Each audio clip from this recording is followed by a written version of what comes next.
తెలంగాణ రాజకీయాలు రక్తి కట్టిస్తున్నాయా? బీఆర్ఎస్ ను సైడ్ చేసేందుకు బీజేపీ కాంగ్రెస్ కుట్రలు చేస్తున్నాయా? బీజేపీపై పీసీసీ చీఫ్ మాటలు కరెక్టేనా? బండి సంజయ్ రాజీనామా సవాల్ను కాంగ్రెస్ స్వీకరిస్తుందా? తెలంగాణలో అసెంబ్లీ రద్దు కాబోతోందా?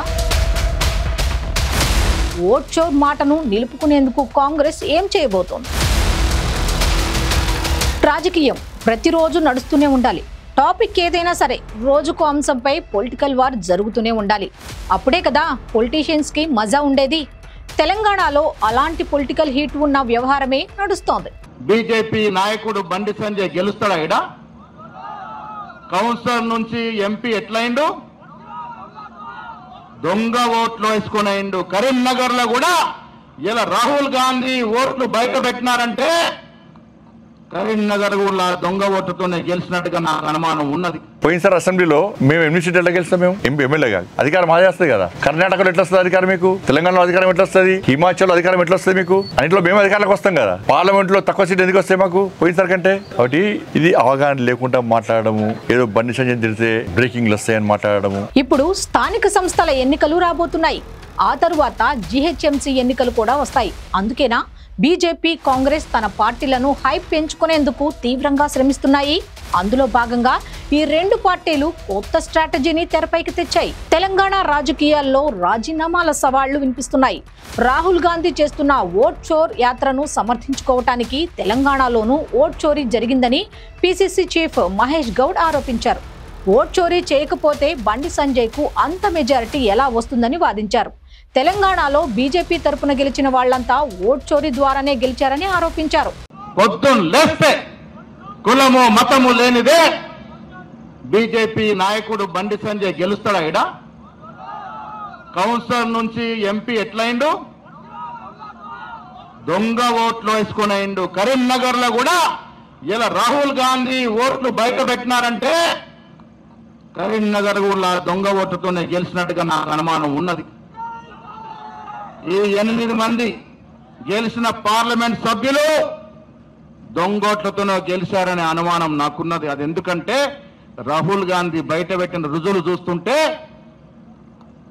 ఒక్కొక్కడికి ఓటు జగిత్యాలు ఉన్నది, కరీంనగర్లు ఉన్నది, చొప్పదండిలు ఉన్నది, వేములవాడలు ఉన్నది. ఎట్లుంటుందయ్యా? పొద్దున్న లేచాడు 4 నియోజకవర్గాల్లో ఓటేసిండు. అందుకే బండి సంజయ్ గెలిచిండు. లేకుండా బండి సంజయ్ గెలిచే మనిషి లేదు. మహేష్ గౌడ్ ఆరోపణలకు బీజేపీ నేతలు కౌంటర్ ఇచ్చారు. అలా అయితే కాంగ్రెస్ ప్రభుత్వం ఎలా వచ్చిందని, తామే ప్రభుత్వం ఏర్పాటు చేయాలి కదా అని ప్రశ్నించారు బండి సంజయ్. అలాగే ఇప్పుడైనా మించిపోయింది లేదు, దొంగ ఓట్లు అన్ని తీసేసి మళ్లీ ఎన్నికలకు వెళదాం, రాజీనామాలు చేయాలని సవాల్ చేశారు. 2,20,000 ఓట్లతోని కరీంనగర్ ప్రజలు నాకు బ్రహ్మాండమైన మెజార్టీని కప్పయిపోయారు. కాబట్టి ఓట్లు వేసిన ప్రజలను దొంగోట్లంటే ఇది కరీంనగర్ పార్లమెంట్ నియోజకవర్గ ప్రజలతో పాటు ఈ 8 నియోజకవర్గాల పార్లమెంటు నియోజకవర్గాల్లో ఆ ఓటర్లను అవమానించట కాదా? సరే, రేవంత్ రెడ్డి గారు స్పందించాలి. అసెంబ్లీ రద్దు చేయరి, ఎన్నికల కమిషన్ లెటర్ రాయరి, రాసి మొత్తం పూర్తిగా ఒక్కొక్క ఇంట్లో డబుల్ ఓట్లు అన్ని తీసేయమని చెప్పి లెటర్ రాయరి. దాని తర్వాత మళ్ళీ ఎలక్షన్స్ పెట్టుర్రి. మళ్ళీ కాంగ్రెస్ పార్టీ అధికారంలోకి వస్తే రాజకీయ సన్యాసం తీసుకుంటారు. మెదక్ ఎంపీ రఘునందన్ రావు కూడా అదే డిమాండ్ చేశారు. తాము ఓడిపోయిన చోట్ల ఓట్ చోరీ ఆరోపణలు చేస్తే ఓ రకంగా కన్విన్సింగ్ గా ఉండేదేమో, కానీ గెలిచిన చోట, ప్రభుత్వం ఉన్న చోట, సగం పార్లమెంట్ సీట్లలో గెలిచిన చోట కాంగ్రెస్ ఈ ఆరోపణలు చేయడం ఎబ్బెట్టుగా మారింది.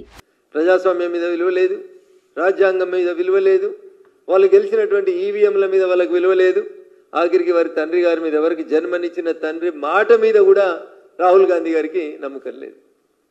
మీ నాన్ననే కదా 1989లో ఈవీఎంలను తెచ్చింది. మీ రాయబరేలీలో మీరు చేర్పించినటువంటి దొంగ ఓట్ల సంఖ్యని మేము కూడా ఐడెంటిఫై చేసినాం. అందుకని మీకు ఈవీఎంల మీద విశ్వాసం లేకపోతే దయచేసి వెంటనే రాజీనామా చేయండి. We'll go for a by election in Rae Bareli with ballot papers. అప్పుడు చూద్దాం ఏది పాలు ఏది నీళ్ళు అనేది చూద్దాం. అసలు ఓట్ చోరీ డౌట్ ఉండాల్సింది బీఆర్ఎస్ పార్టీకి. ఆ పార్టీ సగం సీట్లలో డిపాజిట్లు కోల్పోయింది. ఇంత ఘోరంగా ఓడిపోతామని వారు అనుకోలేదు. కానీ ఆ పార్టీ ఈ అంశంపై ఒక్క మాట మాట్లాడలేకపోతోంది. అసలు బీఆర్ఎస్ ను సైడ్ చేసేందుకేనా ఈ టాపిక్ ను తెరపైకి తెచ్చారా అనే అనుమానం కలుగుతోంది.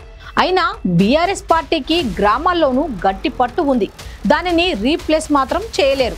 అందుకే తెలంగాణలో రాజకీయాలు కాంగ్రెస్ బీజేపీ అన్నట్లుగా మూడ్ తీసుకువచ్చేందుకు రెండు పార్టీలు తీవ్రంగా శ్రమిస్తున్నట్లుగా తెలుస్తోంది. మొత్తంగా ఓట్ చోరీ రాజకీయంతో వారు గ్రౌండ్లో తామిద్దరమే ఉండేలా చూసుకుంటున్నారు.